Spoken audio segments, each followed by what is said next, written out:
Hello my dear students, class 12th history chapter number 9 kings and chronicles.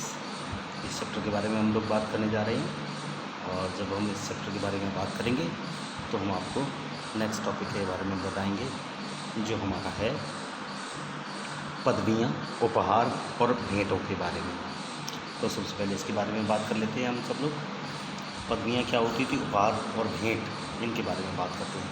तो सबसे पहला point है कि जो भी राज्याभिषेक हुआ करता था और विजय होते थे, उसके बाद क्या होता था, उसके बाद क्या होते थे, जितने भी मुग़ल बादशाह हुआ करते थे वो विशाल पदवियाँ ग्रहण करते थे।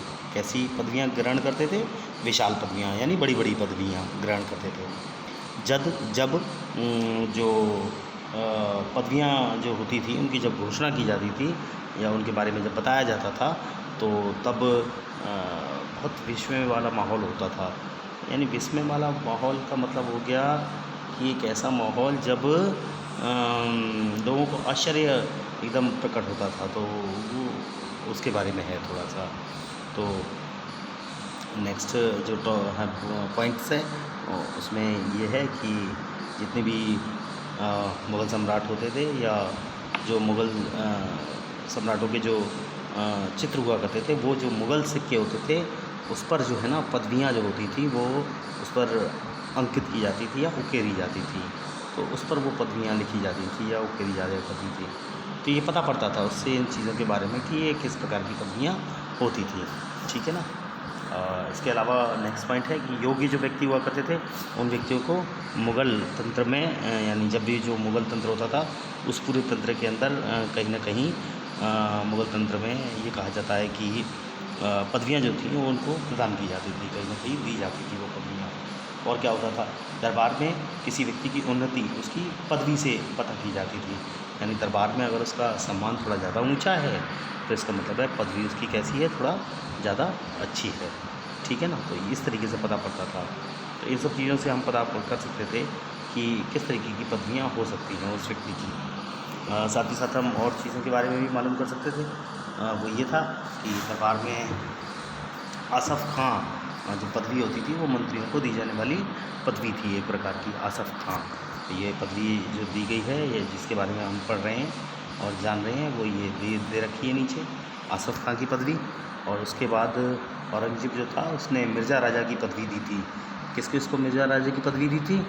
नीचे दिया गया है, देखेंगे आप, जसवंत सिंह और जय सिंह को। ये दो राजा ऐसे हुए हैं जो जसवंत सिंह और जय सिंह, इन दोनों को जो है ना ये पदवियाँ दे रखी थी। इसके अलावा और क्या था? इसके अलावा ये था कि जो पदवियाँ थी वो अर्जित भी की जाती थी। अर्जित करने का मतलब समझते हैं ना, अपने बलबूते पे उसे लेना, है ना। कभी कभी वो पैसे से भी प्राप्त कर दी जाती थी। तो ये दो पॉइंट्स भी हैं कि पदवियाँ जो है अर्जित की जाती थी, यानी आप कहीं जीत गए, अच्छा क्षेत्र अपने राजा के लिए अच्छा कार्य कर दिया तो आपको पदवी किसी न किसी राजा ने आपको दे दी। तो ये पदवी इस तरीके से अर्जित होती थी। और कभी कभी कैसे होती थी? पैसे से भी प्राप्त होती थी। और क्या है? और ये है कि जो नेक्स्ट पॉइंट है हमारा वो इसी के ऊपर है। तो ये दिया गया है कि जितने भी जामा हुआ करते थे, जामा खिल्लत जिसको कहा जाता है, बादशाह के द्वारा पहना गया, है ना, या फिर किसी को देना, हम ऐसे भी मान सकते हैं। तो ये होता था। तो ये इस प्रकार की उर्दू और अरबी भाषा के ये कुछ शब्द हैं इस तरीके के। इसके अलावा सरप्पा क्या है?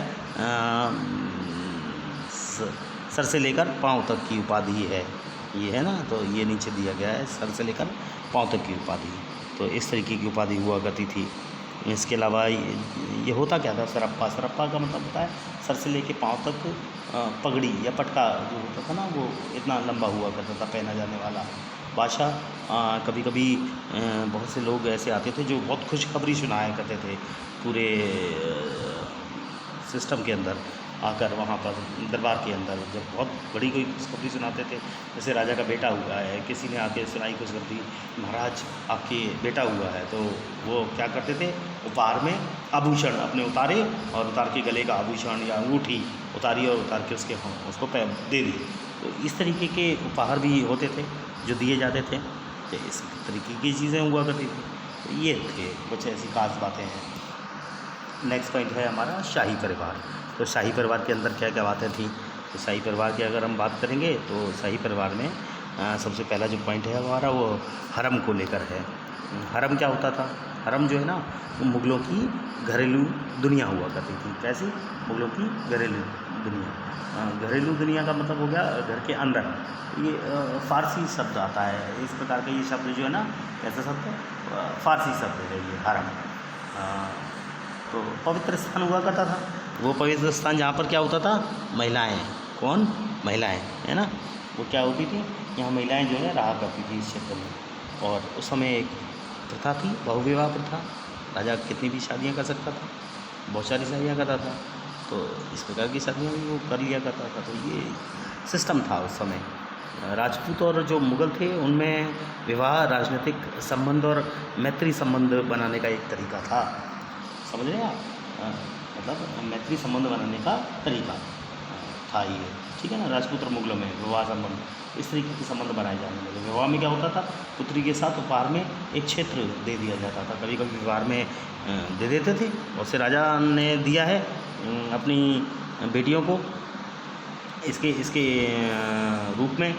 तो इस तरीके के कार्य भी हुआ करते थे। तो ये चीज़ें भी थी। और क्या होता था, और ये होता था कि इसके अलावा शाही परिवार की जो स्त्रियाँ होती थीं उनको बेगम कहा जाता था। क्या कहते थे उन्हें? बेगम। तो ये पॉइंट है, बेगम कहा जाता था उनको इस तरीके से, शाही परिवार की स्त्रियों को, ठीक है ना। तो ये पहले प्रकार की पत्नी हुआ करती थी उनकी, फर्स्ट पहली पत्नी, है ना। फिर कुलीन परिवार की भी पत्नियाँ हुआ करती थी जिन्हें अगहा कहा जाता था। क्या कहते थे उन्हें? अगहा कहते थे। समझ रहे हैं? ये रहा दिया हुआ है बेगम और अगहा। तो इस प्रकार से होते थे। और नीचे जो सबसे निम्न स्तर होता था, जिनकी स्त्रियों की सबसे नीचे स्तर की स्त्रियाँ होती थी उन्हें अगाचा। क्या कहते थे? अगाचा, ठीक है ना। तो ये तीसरे प्रकार की स्त्रियाँ होती थी। तो 3 प्रकार की स्त्रियाँ होती हैं। पर ऐसा नहीं है कि बेगम ही सबसे ऊपर होती थी, फिर अगहा और फिर अगाचा होती थी, ऐसा नहीं है। हो सकता है कोई ऐसी स्त्री हो अगा जिसको राजा ज़्यादा चाहता हो, तो उसे पहले बेगम का दर्जा भी दे दिया जाता था। इस प्रकार से भी हो सकता था। तो इस तरीके से होता था। इन सभी में अंतर रखा जाता था ना। अगाचा जो कौन होती थी वो रखेल हुआ करती थी एक तरीके की, सबसे निम्न स्तर की स्त्रियाँ कही जाती थी, निम्न स्थिति होती थी इनकी। इन सभी को नगद जो था वो मासिक भत्ता मिलता था, नगद मासिक भत्ता यानी महीने की तनख्वाह मिलती थी, और दर्जे के हिसाब से उन्हें उपहार भी मिल जाया करते थे। तो ये भी एक ख़ास पॉइंट है। तो उपहार मिलते थे इस तरीके के, आपके सामने जो दिया हुआ है। इसके अलावा मुग़ल परिवार में अनेक महिलाएं और पुरुष जो है ना वो गुलाम हुआ करते थे। ये दिया हुआ है आपके सामने, क्या हुआ करते थे? गुलाम हुआ करते थे, ठीक है ना। ये भी पॉइंट है आपके लिए। मुग़ल परिवार में अनेक महिलाएं और पुरुष गुलाम होते थे। साधारण कार्य से लेकर कौशल कार्य निपटाने तक, या निपुणता वाले या बुद्धिमत्ता के कार्य ये लोग किया करते थे, ऐसे काम भी करते थे। नूरजहाँ जो थी ना, उसके बाद मुग़ल रानियाँ और राजकुमारियों ने महत्वपूर्ण वित्तीय स्रोतों पर भी नियंत्रण अपना शुरू कर दिया था। भाई राजा ने, जहांगीर ने ज़्यादा कुछ नहीं कर पाया, नहीं किया, तो क्या हुआ फिर उसके बाद क्या होने लगा? नूरजहाँ आई। तो नूरजहाँ ने क्या किया, उसके बाद की जो रानियाँ थीं और राजकुमारियाँ थीं उन सब ने क्या किया, जो महत्वपूर्ण वित्तीय स्रोत थे उन पर क्या करना शुरू कर दिया, अपना नियंत्रण करना शुरू कर दिया, रखना शुरू कर दिया और कार्य करना शुरू कर दिया। इस तरीके से हम देखते हैं कि उसके बाद आने वाली जहांआरा, रोशनआरा, इन्हें बाद में वार्षिक आय प्राप्त हो जाया करती थी। ये दिया हुआ है नीचे, क्या देते थे उन्हें? वार्षिक आय देते थे इन सबको, है ना। इस तरीके से ये वार्षिक आय उन्हें दी जाने लगी। तो ये पॉइंट मिलता है। तो उसके बाद हम देखेंगे कि जो महिलाएं होती थीं उनको इमारतों और बागों के निर्माण का भी अधिकार दे दिया गया था। तो ये का पॉइंट भी हमें देखने को मिलते हैं जो उन्होंने शुरू किए थे, ठीक है ना। तो इस तरीके से औरतों को कई सारे अधिकार दिए गए और उन अधिकारों के अंतर्गत उन्होंने कार्य करना शुरू किया। तो हम ये भी चीज़ें देखते हैं, है ना। साथ ही साथ हमें ये भी देखने को मिलेगा कि बहुत सी इस प्रकार की स्त्रियाँ थीं जिन्होंने ये कार्य किए, ठीक है ना। तो उनमें से एक थी गुलबदन बेगम। तो उन्होंने क्या किया था? गुलबदन बेगम ने प्रमुख जो पुस्तक थी हुमायूंनामा, उस हुमायूंनामा में मुग़लों का घरेलू दुनिया के बारे में विस्तार से लिखा था, उसके बारे में ये, ठीक है ना। तो ये विस्तार से उन्होंने लिखा इसके बारे में, किसने? गुलबदन बेगम ने। तो ये थी। इसके अलावा शाही नौकरशाही के बारे में बात करते हैं, जो हमारा नेक्स्ट टॉपिक है। तो मुग़ल काल जो था ना, उसका एक महत्वपूर्ण स्तंभ हमें देखने को मिलता है। और इसका जो है अधिकारियों का एक दल भी था, बहुत बड़ा दल, जो अभिजात वर्ग का कहा जाता था। अभिजात वर्ग कौन होते हैं? अमीर वर्ग होते हैं। तो मुग़ल काल का एक महत्वपूर्ण स्तंभ होता था, ये बहुत महत्वपूर्ण खंभा जिसको हम कहते हैं। कौन? अधिकारियों का दल। अधिकारियों का दल कौन होता था? अभिजात वर्ग के लोग होते थे। और वो कौन होते थे? अमीर वर्ग के लोग होते थे। भर्ती जो थी ना, उसको जब करते थे तो उसके समय क्या ध्यान दिया जाता था? उस समय ये ध्यान दिया जाता था कि कोई भी दल जो है ना, इतना बड़ा ना हो जाए कि राज्य की सत्ता को ही क्या कर दे? चुनौती दे दे। तो ऐसा नहीं होना चाहिए, इतना बड़ा दल नहीं हो जाना चाहिए कि राज्य की सत्ता कोई चुनौती दे दे और राज्य की सत्ता में राजा को हरा दे और खुद वो दल जो है वहाँ पर सक्रिय हो जाए और वहाँ खुद राजा बन बैठे उनमें से कोई व्यक्ति एक। ऐसा भी नहीं हो सकता था। तो थोड़ी सी ये परेशानियों वाली बात भी थी, ठीक है ना। तो ये चीज़ें थी, तो वो भी देखने को ज़रा मिलता था हमें बहुत सी जगहों पर, ठीक। चलिए, तो नेक्स्ट टॉपिक के बारे में नेक्स्ट पॉइंट के बारे में बात करते हैं हम लोग। नेक्स्ट जो पॉइंट है वो है 1560 था, उसमें के बाद हमने देखा है कि राजपूत और जो भारतीय मुसलमान थे उनको भी शाही सेना में प्रवेश दे दिया जाता था। किस किस को प्रवेश दे दिया जाता था? 1560 के बाद राजपूत और भारतीय मुसलमानों को भी शाही सेना में प्रवेश दे दिया जाता था। क्यों दे दिया जाता था मालूम है आपको सबको? क्योंकि अकबर ने जो है ना, कभी भी लोगों के बीच में कभी कोई अलग भेदभाव नहीं रखा, है ना। तो इस तरीके से ये सारे कार्य कर लिए जाते थे। तो उनके बीच में इस तरीके से कोई भेदभाव नहीं था, तो इसलिए तो सभी सेनाओं के सभी लोगों को उसमें सम्मिलित कर लिया करता था। तो ये भी एक नेक्स्ट ये हमारा पॉइंट है इसी टाइप का, ठीक है ना। चलिए, नेक्स्ट पॉइंट के बारे में हम बात करते हैं। फिर जब हम नेक्स्ट पॉइंट के बारे में बात करेंगे तो हमें पता पड़ेगा हमारे पॉइंट के बारे में कि उस समय और क्या होता था। तो 1560 में जैसा मैंने बताया कि जहांगीर के शासन में भी क्या हुआ, उसने क्या किया? उसने कुछ अलग लोगों को अपने पास रखा, ठीक है ना।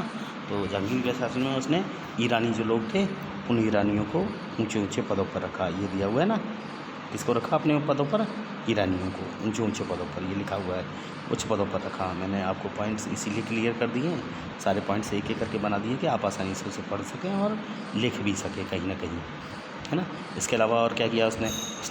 सैन्य अभियानों में, किसमें? सैन्य अभियानों में अभिजात जो वर्ग के लोग थे, उन अभिजात जो सेना थी, वर्ग की जो सेना थी, उसके साथ युद्ध में भाग लेते थे वो।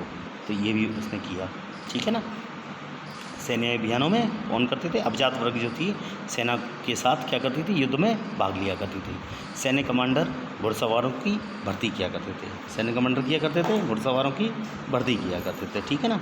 और हथियार देना, प्रशिक्षण देने का काम है, तो ये सब कौन करता था? सैन्य कमांडर कर दिया करते थे। इन्हीं का काम था ये कार्य करने का, ठीक है ना।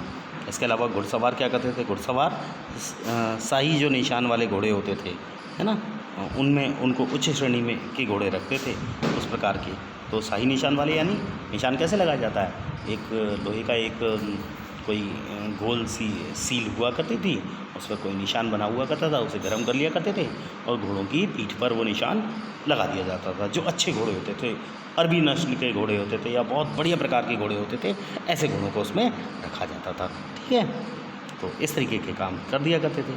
और क्या होता था? और कहते हैं कि जो शाही सेवा थी उसके ज़रिए शक्ति, है ना, धन और उच्च प्रतिष्ठा लोगों को मिलती थी। तो शाही सेवा के ज़रिए तो ये 4 चीज़ें और मिल जाया करती थी, शक्ति मिल जाती थी, धन मिलता था, उच्च प्रतिष्ठा मिलती थी, है ना। तो ये सब कार्य भी हो जाया करते थे। तो इस प्रकार की कुछ चीज़ें हुआ करती थी जो इन सभी लोगों के बीच में होती थी, ठीक है ना। नेक्स्ट पॉइंट के बारे में बात करते हैं आपसे। तो नेक्स्ट पॉइंट जो है वो हमें ये बताता है कि जो अभिजात वर्ग के लोग थे, है ना, वो इस समय अभिजात जो वर्ग का सम्राट था वो उसके प्रति क्या होता था? वो सम्मान रखते थे। सभी लोग अभिजात वर्ग के लोग सभी सम्राट के प्रति क्या करते थे? सम्मान रखा करते थे। ये मैंने पॉइंट बताया आपको, ठीक है ना। नेक्स्ट पॉइंट है हमारा